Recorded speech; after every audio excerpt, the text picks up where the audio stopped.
Welcome back to I Did This Instead of Killing Myself, everyone. Stand-up comedy podcast in Astoria, New York. It's the week of November 20th, 2023. My name's David. Happy Thanksgiving week. American pastime. Happy Thanksgiving. What are you doing this week for Thanksgiving? Do anything cool? Stuffing your face? Gorging yourself? Hanging out with family? Watching football? Dude, I'm pumped for it. It's going to be great. I'm going home to Michigan to visit the fam. I hope you guys have some awesome Thanksgiving plans in the works. Treat yourself. Eat a bunch of crap. Have fun. Life's too short. Hug your loved ones. I don't know. I'm just in a good mood right now, I think. Packers won, 4-6. What up, though? We get to play the Lions on Thanksgiving Day. The Lions are feeling a little cocky, but I think we're going to take them down. Yes. Yeah. Oh, dang it. My notes went down. Yes. Anyway, my notes are back. I am very excited about this week's episode, though. We have a great comic on today to start your Thanksgiving week. My guest today, Dan Wickes. Dan's awesome. He's a comedian based in Brooklyn. He's been doing comedy 8 years. He performs regularly at the New York Comedy Club. Was featured in the South by Southwest Comedy Festival, Skankfest 2023, and is the winner of the 2021 Coney Island Comedy Festival. Check out that resume, by the way. No offense to our other guests, but that is a strong-ass resume. Follow him on all his platforms at Dan_Wickes, linked below, and check out all of his roasts on YouTube. He's a killer roaster. Just an awesome guy and really established in the New York comedy scene. So it was great to sit down with him. On this episode, we talk about Dan's start in comedy. Like I said, he's been doing it 8 years from Long Island. Talk about his start, what he got out of going through a stand-up comedy class, which people shit on. But yeah, he started with a stand-up comedy class. Very that's not a bad way to start. Dan's a software engineer by day, and when we talked about his comedy style, we got into the technical aspects of joke writing, which we don't get into a ton, but Dan's got some really good nuggets in there about what he does to come up with really good misdirects when he sits down and comes up with his material. He shares some joke ideas as an example, a good one of where he compares Tourette's to superpowers. And shares kind of how he came up with that stuff. And then we get into Tourette's itself, which is something Dan has lived with his whole life. And I asked some very silly, I'm sure, ignorant questions about Tourette's. I basically, I don't know a lot about that, but I basically know everything from South Park. But we talk about that, and Dan gets candid with that stuff. We get into karaoke because we bonded over karaoke, which is actually where I met Dan at the Aggressively Chill comedy show that's run by Dean David in Brooklyn. So karaoke, something special about that. We had that in South Carolina. It's where you can bond with comics after a hang. And yeah, Dan's a killer, sneaky good karaoke singer. Tons of good stuff. But really enjoyed sitting down with Dan. He's an awesome comic. You should definitely follow. He's performing constantly and doing a lot of good stuff in the New York scene here. So, yeah, that's it for Dan's intro. I'm not going to shout out the South Carolina shows, but again, if you're in the Carolinas, please follow Greenville SC Comedy. Continue supporting all the local shows down there. And yeah, that's it for the intro, guys. Thanks again for listening. Thanks for supporting the show. If you want to subscribe or haven't yet, I love you for that. Reviews, sharing it with friends, whatever. We appreciate it. Sticking around this long. I'm thankful for you guys. 132 freaking episodes. It's a long time. So appreciate it. And yeah, I hope you guys have a great week, and I hope you enjoy my interview with Dan. Here it is. Check, mic check. Welcome back to the show, Dan Wickes. Hey, what's up? Thanks for coming, Dan. Thanks for having me. Yeah, happy. What is it? Wednesday. Yes. Headed to a show. Oh yeah. Yeah. I'm a very, very successful comedian, as most comedians who perform in parks when it's 40 degrees outside. Oh, wait, it's outside. Yes. That's right. I forgot about that. I was going to ask you to remind me where the show is. So, yeah, we're pressed for time. Cause, yeah. Yes, because I'm very, very much in a rush to get to this park. Yeah. So this show, where is this show? What is this show? It's at Astoria Park. Astoria Park? Yeah, it's run by two friends of mine, Jared Waters and Farzan Maradi, two Tampa comics. So they've lived here for various amounts of times. Farzan's probably about like 2 years. And Okay. Jared's lived here for like 6 or 7. He's like, Okay. he's popping off. I think he's gonna be famous. Oh shit, yeah. What's the guy's name again? Jared Waters. Jared Waters. Shout out Jared Waters. Yeah. Very good. And were you checking it out? Checking out the. Yeah. Check out what? Oh, I thought you were looking around Oh. at all the like fucking romper room Yeah, I stuff. was just looking at you. Yeah, but I see we got Seinfeld. We got. Yeah. Yeah, I don't know, Dan. A lot of this stuff was gifted to us, but yeah, man. And so yeah, you listed off those guys. So you're much more of a New York vet here. You've been here 8 years, right? From Long Island, all your time has been spent. Yeah. Yeah.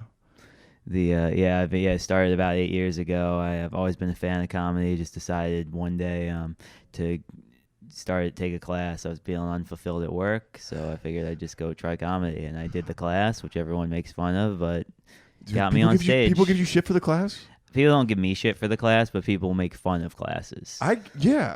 I never took one. I kind of wish I took one. Nah, though. you didn't need to. I mean, the point of the class was to get on stage, and you did that. So Yeah. you didn't need the class. But I don't know. Well, I think I asked you this last night about joke writing and stuff. Not that we have to talk all about joke writing, but like, I don't know. Sometimes I wish I had a little more structured training on stand-up, like from the beginning of like, this is a joke, set up, punch. Like I would want just stand-up 101. You know, I read that stupid Judy Carter book. Yeah. Like, well, I think I read like 10 pages of it. And then, like, did one exercise. I was like, this is gay. Yeah. But yeah. Yeah, well, you're already reading, so that's strike one. Yeah. Yeah. I don't know. Well, I was going to ask you about how you look at joke writing because you're a software engineer, which probably means like you're technically minded with like your day job and stuff. Yeah. Do you look at jokes the same way? I try not to. I try to be like the opposite. I mean, when I'm doing roast, a lot of it becomes technical.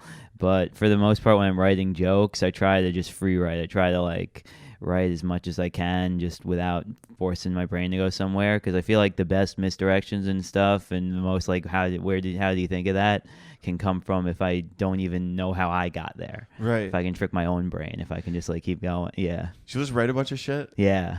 And most of it's going to be garbage, but so what? You don't have to say the garbage out loud. before you sit down to write, though, do you come with anything? Do you have like a bunch of premises or seedlings of ideas in your brain? Sometimes I will. Sometimes if I have a funny thought during the day, I'll write that down, and like, or if I say something funny in conversation. But or I have like an idea that like I have this whole one of the first bits that I wrote that wasn't just a one-liner was like comparing Tourette's to superpowers. Yeah. And I had the idea to do that, and I started like and after a bunch of free writing sessions, I got like a few lines where I could like compare them, and then I got to like a place where I felt comfortable saying it. Yeah. Yeah. Tourette's and superpowers. You did that bit last night.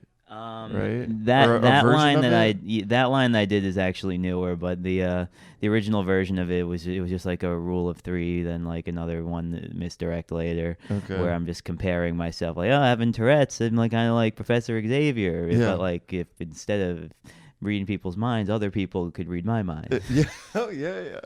So it's just like silly things like that. For Like, For sure. Yeah. So you mentioned the Tourette's thing and living with Tourette's. How has that, how has comedy affected that, and I feel like it honestly I feel like it comes up more than it would if I didn't do comedy, for the reason that when I'm just working a professional corporate job, if I'm like shaking a beer or whatever, they're not going to say anything because you're around mature adults. But when you're in comedy, you're around some of the dumbest people on the planet. You're in bars around just degenerates and losers who can't function in society. Yeah. So in that situation, you're more likely to get someone who just comes up to you and says something like, hey, man, I don't know if this is a weird question, but are you autistic? Yeah, well, that was a stupid question. I don't know. I'm asking, like, I just, this is really bad, but my familiarity with Tourette's comes from fucking South Park. Eric Cartman. They actually South did a Park. pretty decent job of like doing the of showing what it looks like. Did they? Yeah. Well, there's the one Not kid- everyone's verbal, but yeah, the Yeah. Because there's the one kid who actually has it, and then Cartman who's just being an asshole and thinks it's an excuse to say bad words in front of the teacher. So yeah. So you've had it your whole life? Yeah. Okay, gotcha. And there's degrees to it, right? Because just meeting you, I wouldn't have known that was a thing necessarily. Like nothing. Yeah, it's more. Yeah, there are degrees. Like with me, it's more like I'll be doing something and someone won't know why. Whereas like someone like Benny Feldman, very funny comic, it's like because he's got verbal tics. It's like immediately apparent that. Okay. Yeah.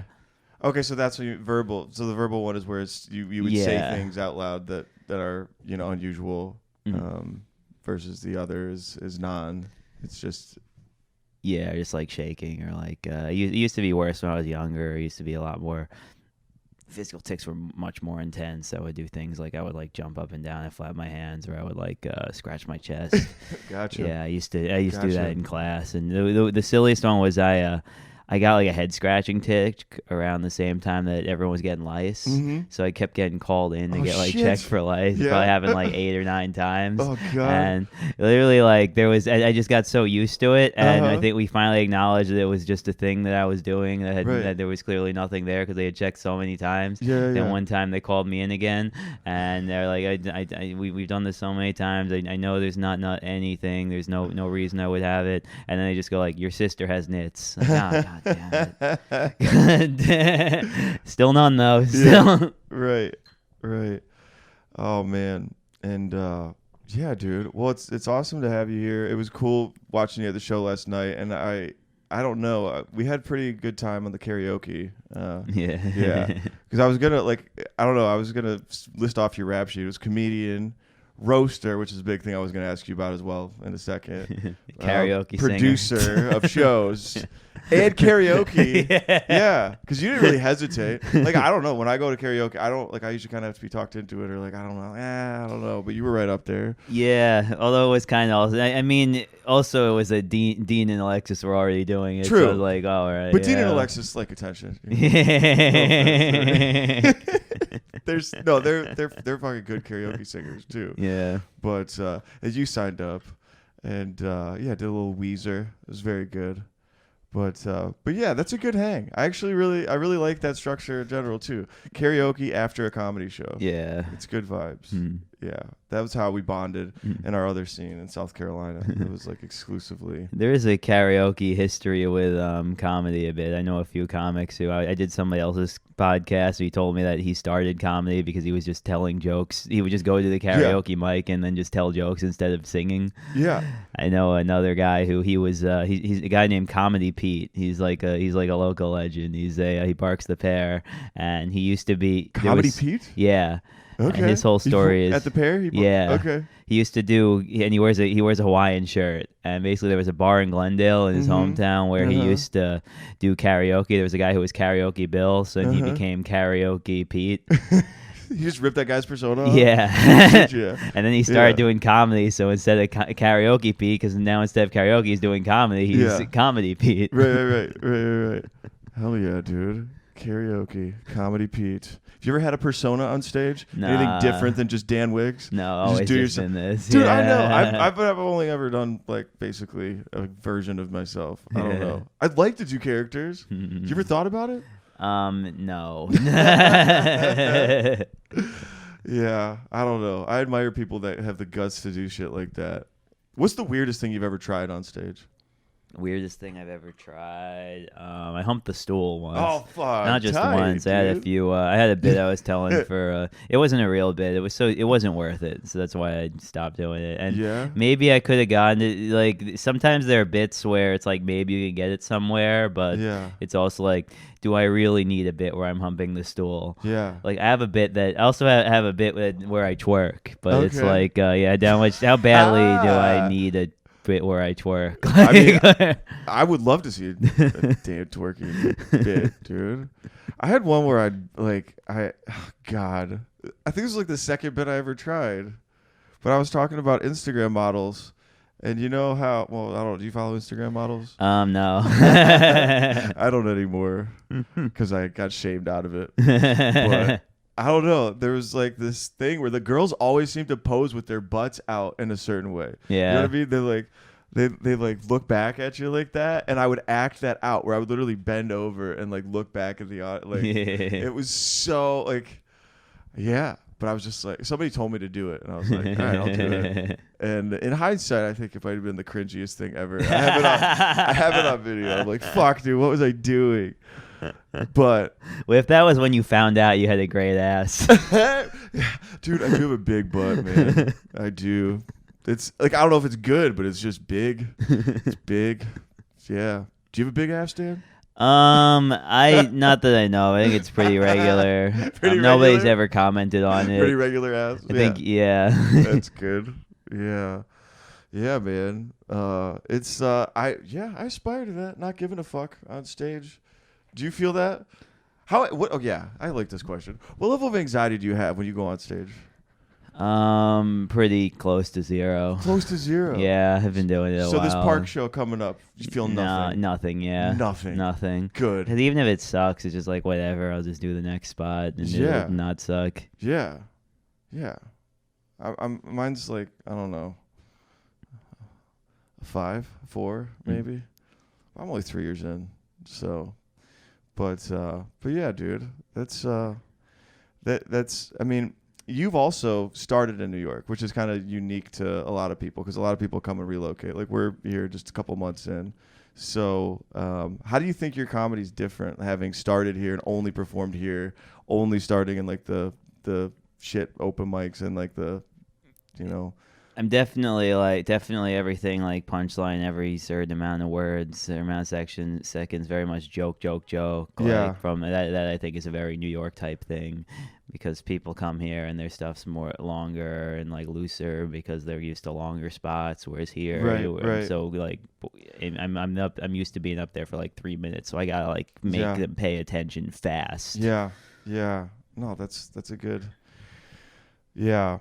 Because that was the hardest part about coming here, and I mentioned it before with new New York people, but like South Carolina was awesome, but it was like supportive. It was so supportive, like too supportive almost. Where it was like, God, you know, you have your friends there, and you have real audience members, and you can get away with just being, you know, fun and likable on stage, but not having, you know, a lot of tight punch. You just kind of, yeah. That guy's doing he's showing his ass, bending over. Yeah, it's fucking funny. This guy's good. But yeah, you can't fuck around up here, which I appreciate. I like it a lot. I like it better now. But yeah. So you grew up on Long Island.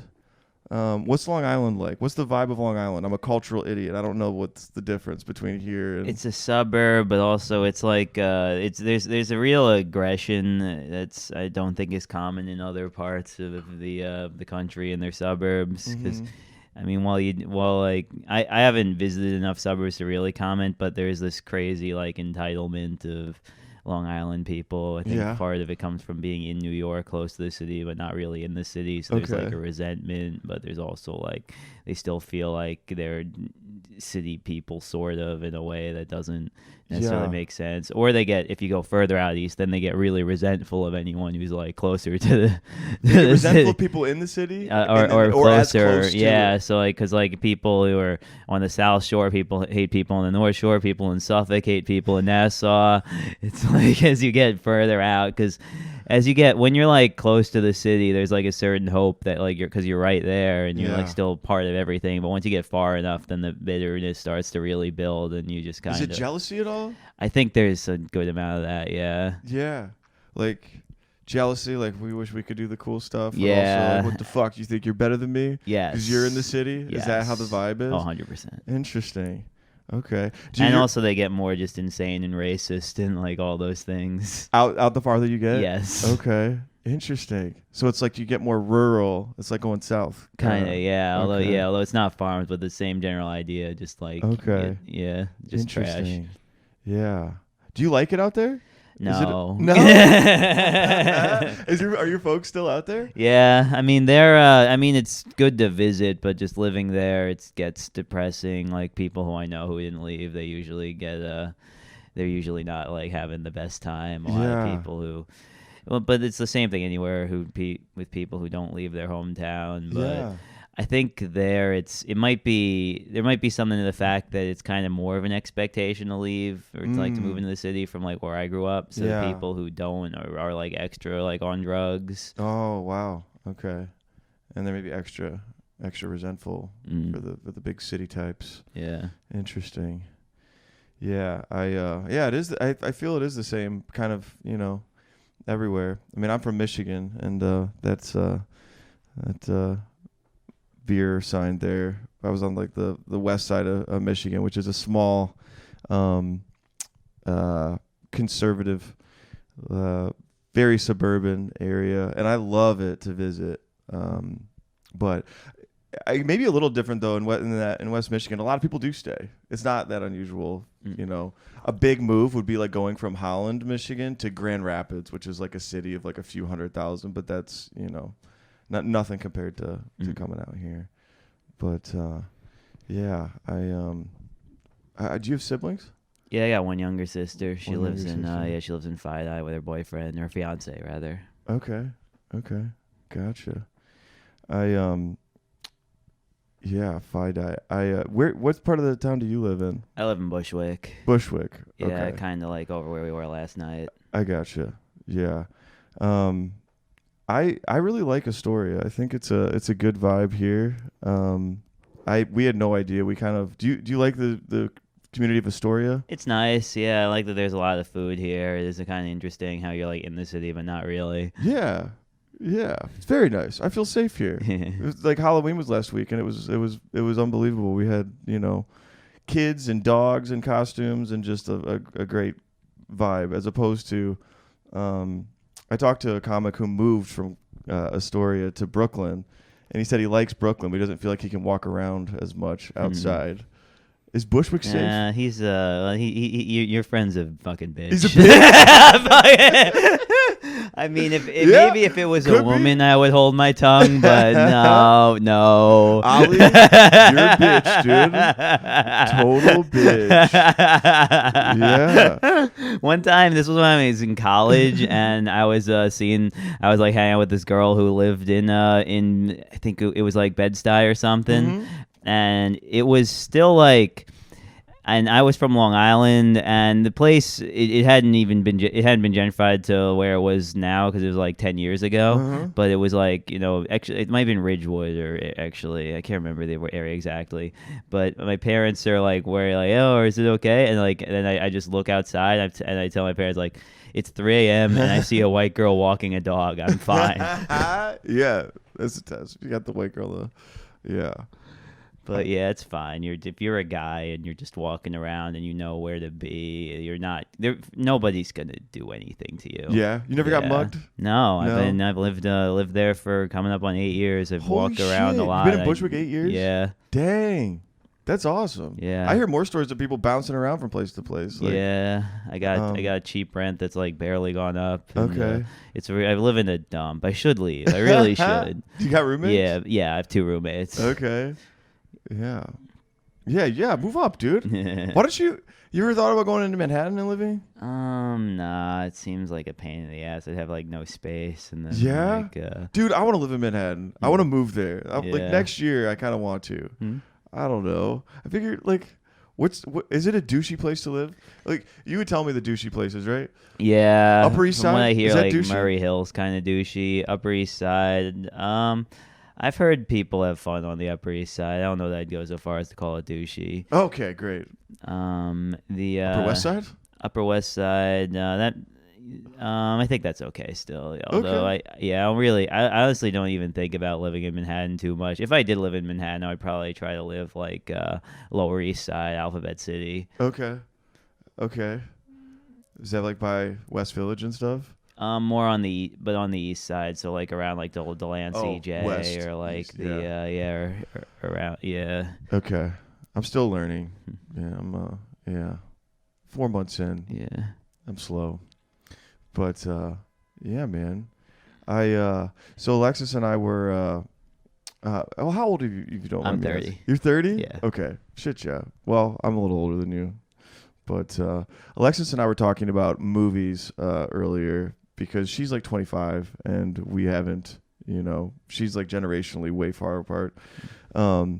So I wanted to ask, we just saw There Will Be Blood. Number one, have you seen that movie? I haven't seen it. I started watching it once, but I can't watch a movie like that by myself. I need Yeah. I have trouble watching most things by myself. It is horrifying. It's okay if you haven't seen it. But I was going to ask you, because we're going on like a movie kick lately, what is your favorite movie? Favorite movie? I don't know about favorite, but I really like A Bronx Tale.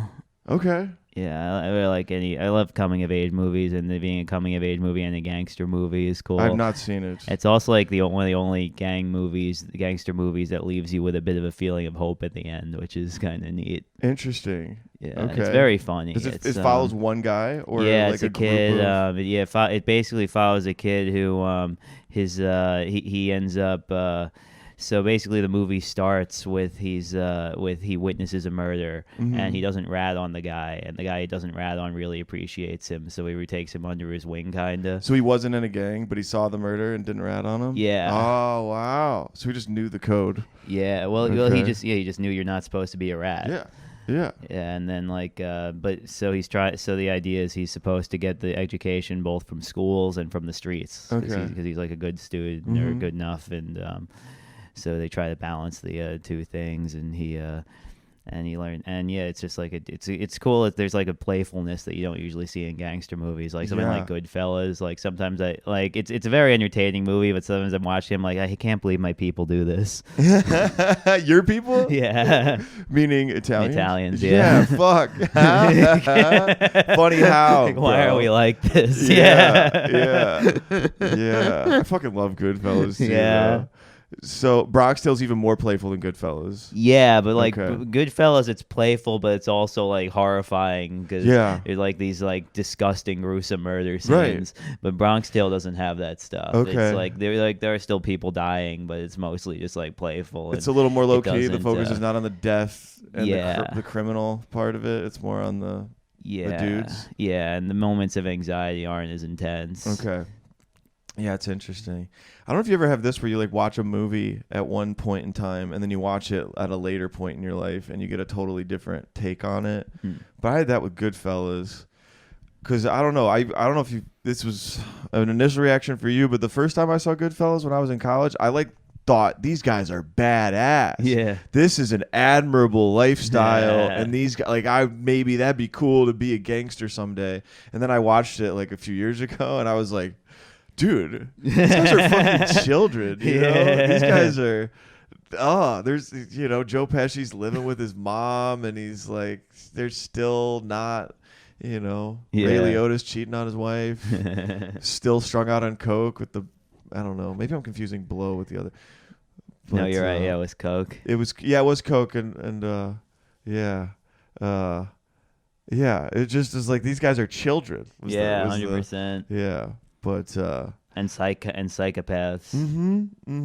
Absolutely.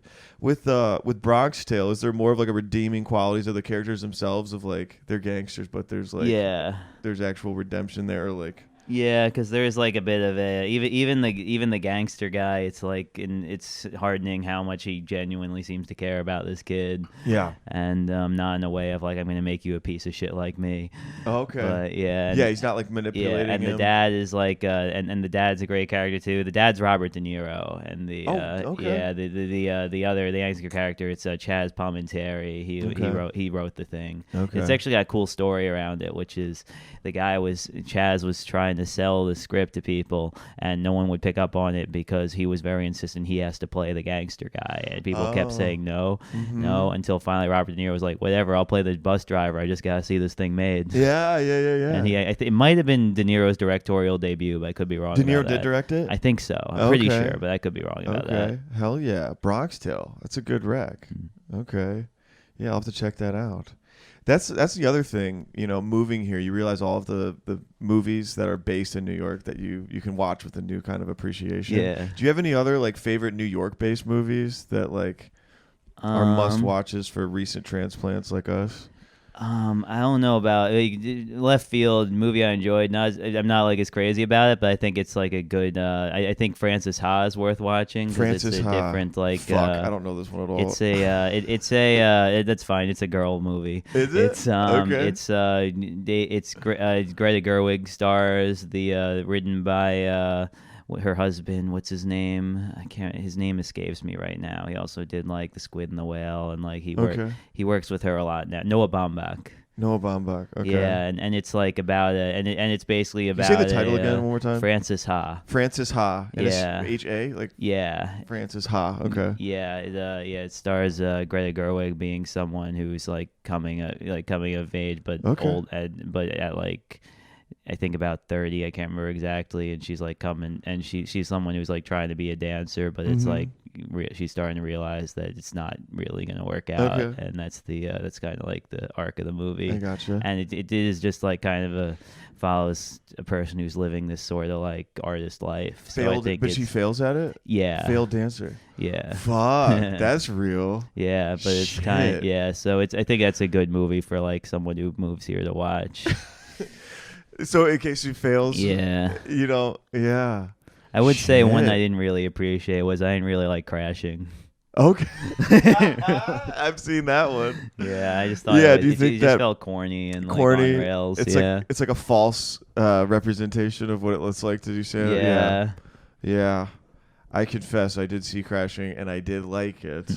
Although I did watch it like a few years ago. It was my first year doing stand-up. Where, dude, I don't know about you, but when I first started stand-up, I was such a fucking like stand-up fanboy of like all of the documentaries about stand-up. Yeah. Just like being into. I liked all that stuff before I started comedy. Now it's fine, but I just don't like go out of my way to watch it. Yeah. You don't appreciate it as much. I don't even watch specials anymore. I was trying to be I'm trying to be better about it though. I want to something else.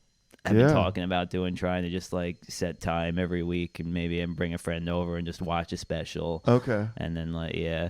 Because there are plenty of specials I do want to watch, but I do have trouble watching things by myself. There were ones I did enjoy this year. I very much enjoyed the Shane Gillis special. Yeah. I very much enjoyed the John Mulaney special. One? Yeah. Okay. I gotcha. If you guys can hear that on the sound, sounds like a tea kettle. It's just our heat. I'm still getting used to this, by the way. Yeah, like central heat in the New York buildings, fucking yeah. But yeah, okay. Yeah, that's something else. Depending on the building you're in, where you get used to being 1,000,000,000 degrees in this winter. Yeah, dude. Yeah, I have a window unit air conditioner, and when this goes on, because you can't control this heat, they just pump the heat in whenever. I didn't realize that, but I turn on the AC to fight with it to try and cool it off. But yeah. Okay, so you don't watch comedy, dude. I kind of relate to that in terms of like, there's few comics that I'll go out of my way to watch. Yeah. Like also, part of it is just because I watch so much comedy every day. Yeah. Yeah. It's too much. And most of the famous stuff is bad. Like a lot of the dude. Who's people. Somebody famous that you hate? I do feel weird about shitting on someone publicly, but okay. Matt Rife? I have no opinion on Matt Rife. Good for him. It's not for me. I don't care. Good for him. I hope he fucks I hope he fucks. If you're listening to this, I hope he fucks your girlfriend. I hope he dies. I'm just kidding. Yeah. No, good for Matt Rife. No, it's pure jealousy. It's pure jealousy with Matt Rife. Yeah.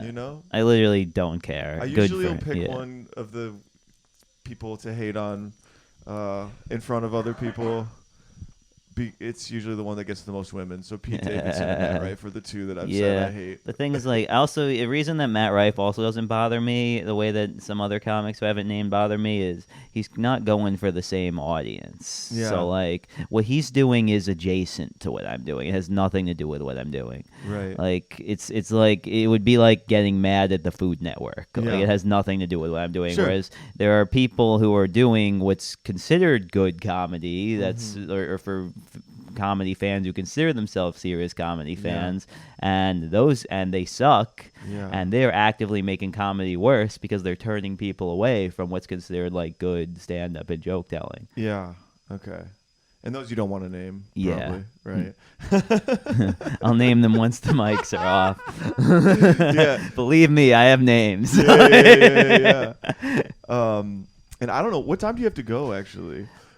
Well, it's not that far to get to Astoria Park, right? Right. I don't even have my phone. My phone is recording it's this. like 7:15. Yeah, we got time. We're good. Yeah. As long as I get there by like around probably 8-ish, I'm probably fine. Okay. Yeah. Okay. We can go a few more minutes then. Yeah. What made you start comedy? What made me start it? Oh God, that's a story. People have listened to this, have heard it before, but I have a corporate job, and I was kind of on this corporate track for like 10 years until I was about 31, and then I just kind of wasn't happy at my job. Maybe kind of like what it sounds like you were. Yeah. And I don't know. I was telling Dean this last night. My crutch of my whole life is being a people pleaser. Mm-hmm. So like all I ever want to do is like, dude, just tell me what to do to make me cool in the eyes of others, and I'll fucking do it. Yeah, I live my whole life like that. So COVID happened, and that was the pause that I kind of needed to like have a window to like kind of revisit what I actually like to do. Yeah. What do you like to do? I couldn't even answer that. That is funny, though, that you're saying this is how you're supposed to not be a people pleaser, and you chose something about trying to please an entire room of people. Yeah. Yeah. Yeah. Dan, you're right. You're right. We just shut this off. Fuck this. I hate myself. Dude, I don't know, man. I don't know. Dude. I don't know how you feel with it. I get like weird about like I feel like when stand-up does work for me, it's when I'm like just saying fuck it and really honest. Yeah. But you're right, dude. It's a people-pleasing world. Just do you like me? That's what I feel like I come on and say. Do you like me?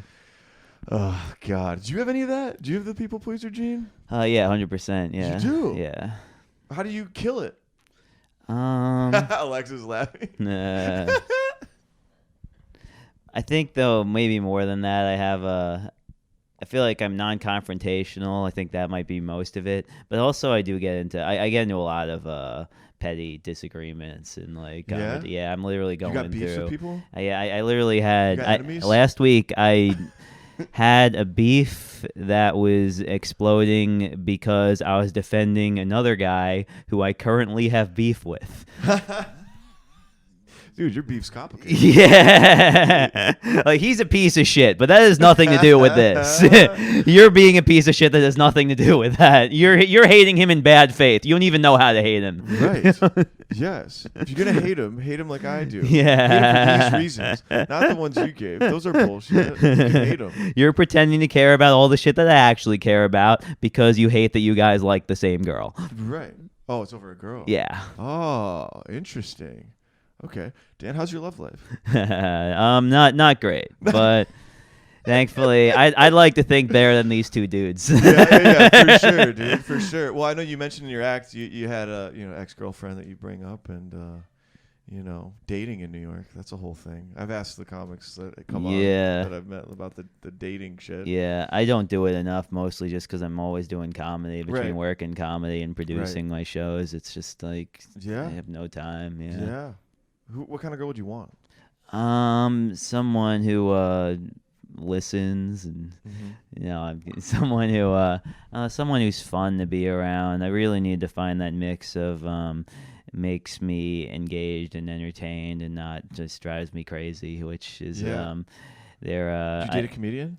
I did date a comedian. Oh. Yeah. There've been some things with other also quote unquote comedians, but the one that I really was a relationship was a comedian.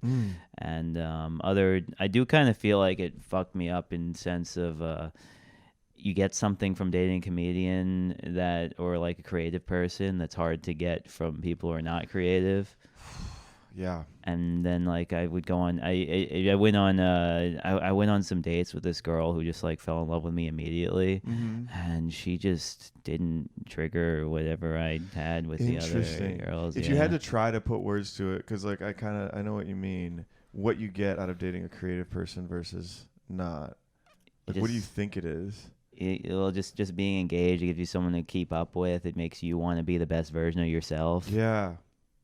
And isn't there like a shared understanding of what you're engaged in? Yeah. You get it. Yeah. Because they get it. And, yeah, that is interesting. I've never dated a comedian before, but the last person I dated, who was in New York actually just for a brief time, but she was a musician. And I had never dated a creative person before. And I totally relate to that because I was like, holy shit. She's working on music, not comedy, but it was a nice balance too. Yeah. And then a musician might be ideal, honestly, because then I would get dude. the good things and I wouldn't get the have to deal with the baggage of about being this in my scene. relationship ending. But there are other musicians. It's not like, but that's the beauty though. You did the right thing because it could end, and now you don't have to see her on flyers and stuff. I guess. You don't have to go to the comedy club that you've been trying to put in time at, and she's there, and then it makes things weird. Yeah. Yeah. So you can just get another musician. I can't just get one. Yeah, you do. Just go to the Guitar Center. Dude, One musician girlfriend, please. Yeah, I feel like I've had that where it's like the most selfish like thought ever of like, well, because I fucked around being single, not trying to get in a relationship for years. And now all of a sudden I'm ready to be in a relationship. I want one. I'm just expecting, somebody's just going to show up. This very one, because I'm ready. What the fuck, universe? Why aren't you sending me this perfect? Like, dude, you had so many with so many nice girls. You were an asshole to. But it is what it is. Yeah, and that's also kind of what makes it work though, because you were an asshole. They wanted you. Yeah. Now I'm a bitch, simp, fuck. Yeah. The irony. It's fucking bullshit, Dan. Do you want to get married? I think I would get married if I met the right person. Is how I feel. I'm not like dying to get married, but like but is that if a desire of yours that like if you for the right person to exist? Well, I guess if it was, I'd be trying harder. But the if I met someone who I wanted to marry, I would get married to them. But I'm not gonna be like, oh fuck, I gotta go find a wife. Yeah, I feel like that. Oh fuck, I gotta find a wife. Alexis is laughing from the other room. God damn it. Yeah, no, I just had a birthday. This is all very fresh. So sorry, I think it's about me, dude. I don't mean it to be, but no, it's it's exciting though. It's very good. I mean, for you living so close to here, how do you view New York City? Did you view it romantically? Honestly, no, and this is gonna be insane, but our New York City relationship is a little weirder than other kids my age maybe, or like a few years up, because in my school district in third grade, every year we would go on all these every class would go on all these New York City field trips, like the Bronx Zoo, like Rockefeller Center, and just like it was like your chance to learn the city. When I was in third grade, was 2001. Huh? Whoa. Oh. Okay. Yeah. So they canceled all of those field trips, and my family in particular was extra shook because he to be clear, he got out, but my dad was in the towers. Oh fuck. Yeah. The morning of? Yeah. Dude. He was in Tower 2. Holy shit. Yeah, he was on the phone with his best friend, the best man at his wedding, who was in Tower 1 when the plane went through. So Tower 1 was the one that got hit first. Yeah. Okay. What floor was your dad on? I gotta find that out. But actually, that everyone asks me that question. I don't know, but it was high. It was a high floor, and Yeah, so they actually told them not to leave, which that sounds insane, but when you think about it, it makes sense because there was all this debris and stuff. Yeah. And they want them out there like inhaling it, but my dad was like, "Fuck this, we gotta get out of here," and it ended up being obviously the right choice. He was actually talking to the guy at the desk. Wait, they told everybody not to leave the yeah, building? because it was Tower 2. Right. Because they didn't know there was another plane coming. Oh, of course, yeah. And there's like debris and shit. So like they changed the message, I would do. assume, after the second tower. Yes. They're probably going to get out. Yeah. I'm sorry. Yeah. Okay. But he left, like, even though they were telling them no. Okay. And that's why he survived. That's why he survived. Yeah. Wow. Yeah. Wow. And what does your dad do? What was he working? He was a broker. Okay. Yeah, it was a mortgage broker, and Mortgage now broker. he quit that job just because he had trouble going back, and then he now he teaches math on Long Island. Very cool. Very cool. That sounds great. Yeah. Wow. For him to have been in the tower, 9/11. Did he talk about what it? Yeah. What it sounded like? I mean, being in the building next to it, and like just what everything was like that day. Yeah. He used to give tours at he used to volunteer for a museum, not the museum, but there was another museum they called the Tribute Museum. It wasn't located in Fidei. He might end up working. That one closed down basically after COVID. They just couldn't like get up and going again. Like they lost their money, and he tried volunteering for the main one. Depending on how much work it is, that'll determine whether he does it or not. But he's talked about it a lot. Like doing tours and stuff for the main 9/11 museum. Yeah. We got to do that. I kind of want to do it again. I did it once like a few years ago, and I remember how powerful it was. But yeah, dude, it's very surreal. Very surreal. You old enough to remember it? Yeah, I remember. So I when it happened, I was my mom saw it on TV, and she like rushed me and my sister out the door so we wouldn't see. And she was hoping that we'd get through the whole day without finding out, which was very optimistic. You hadn't gotten to school yet by the time it happened? Yeah. Okay. We were on our way, like getting ready, and then we're there, and of course it's all anyone's talking about. Yeah. Although the kids were talking about it, the teachers didn't talk about it. They didn't let us out, which in retrospect is insane. Yeah. Yeah, like everybody else I talked to who's like in New York, or like most people got let out. Yeah, but we didn't get let out, which is crazy in retrospect. But so I'm sitting in school thinking that like maybe my dad isn't alive right now. Yeah. But what's great, because you're old enough to know what building it was that got hit and that your dad works there. Yeah. But then, but my dad was able to work it out. He actually ended up picking me up from school that day. Holy shit. Yeah. Wow. Okay. So yeah, he did a lot of walking, like, because everything, like, Yeah, he was able to get out quickly. Gosh, that's crazy. Yeah, I was in Green Bay, Wisconsin when it happened, and they didn't send us home, obviously, but they did not keep the information from us. I remember that was interesting. They had, every single TV or every single class, they wheeled a TV in, and we watched the news all day from start to 2:30 and sent us home. And everybody in our town was freaked out, but we realized in hindsight it was kind of silly to be free. I don't think Green Bay, Wisconsin would be the target of, global terrorism. But surreal, man. I was in 7th grade, so I definitely remember it. But anyway, we can talk about some other cheerier topics.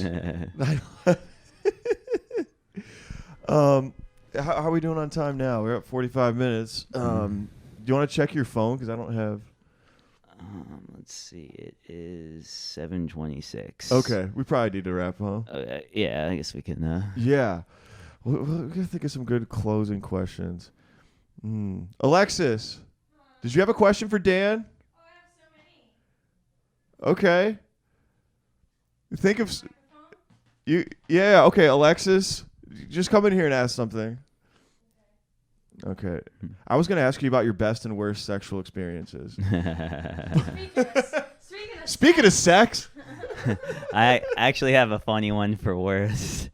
Okay. I don't know if this is like a traditional worst, but it is interesting. There was this girl I had sex with one time, and immediately after I, you think it's never only once?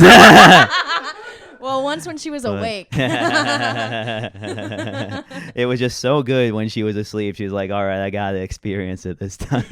Yeah. Okay. I'm not gonna go too far. Anyway. Okay. Good. Your story. But yeah, so we have sex, and then immediately after, she starts talking about puberty blockers and like Joe Rogan type trans stuff. Like, what? I thought she was gonna transition after. No, yeah, No, she was anti. she was anti. Okay, yeah. that was worth grabbing the mic back. I have a good question. Was your dad watching from the tower when you were fucking this girl? Okay. Anyway, Yeah. I just thought you should have made a joke instead of being like, "Oh, that's a good story." Anyway, that's my contribution Thanks. to the podcast. I thought you had a real question. Okay, fine. No. I just wanted to be in it. I'm just, All right. I need attention. All I'm right. done. All right. Bye. Dan's great. That was worth it, dumb bitch. No. Oh my god. You see what I have to put up with? Dan is great too. You see what I have to put up with? This is brutal. See, we don't always have to be making jokes all the time. It's a lot of pressure to riff every fucking 5 seconds. All right, whatever. Well, okay. The last question. What should we close on, Dan? I always ask like comics that have been doing it a long time comedy advice, or like something like that, or maybe like advice you got. You got any pearls? Any good wisdom? I'd say number one is to just get up as much as possible. Yeah. That's like the definitely the best way to get better, faster. Mm-hmm. Honestly, I think that doing the roast, starting it early, did help inform how I write jokes, because it did force me to like figure out how to communicate an idea very quickly with like serious stakes. Yes. Because if you don't want to bombing a roast, is a very bad feeling. Yeah. Wait, so how do you write roast jokes? I just like think about the person. I write down every fact I have, every fact, everything that about how they look like, what they look like, and like ways to be mean about them, and then just try to weave everything. Right. And how do you incorporate that into your normal joke writing then? 'Cause I think I know what you're saying, because I do like writing roast jokes. Yeah. Like all of a sudden, I feel like the writer's block I have when I write my normal material goes away with roast jokes. Because if I know the fucking person, then I know exactly what is gonna get them, and then I'm just like, okay, I just need to get to that. Yeah, And it's just the mechanism, and it's not as.